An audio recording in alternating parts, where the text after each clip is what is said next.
Want to continue editing or publish a video that you had previously saved to your drafts on TikTok? We're here to help. I'm Jessica, and in this video, I'll show you how to find your draft videos on TikTok. Now let's get started. To find your drafted videos on TikTok, open the TikTok app and tap Profile in the bottom right corner. If you have any saved drafts, they'll appear in the top left corner of your main video grid on your profile.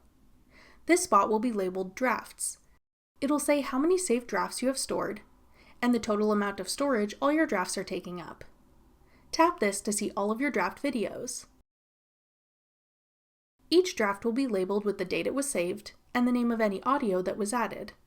Tap a draft to open it. You'll then be able to continue editing it, or go ahead with posting.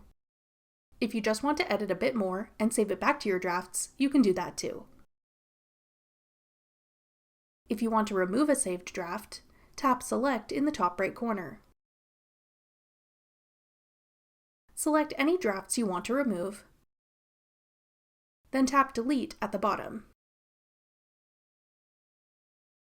To confirm, tap Delete in the pop-up.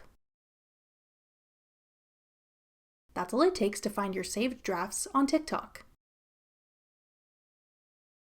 Want to learn more about using TikTok? Check out our beginner's guide next. Click the video on your screen now to watch. Thanks for watching. If you found this video helpful, we'd love it if you'd hit the like button below and subscribe to our channel. We put out great new tech tutorials like this one every day.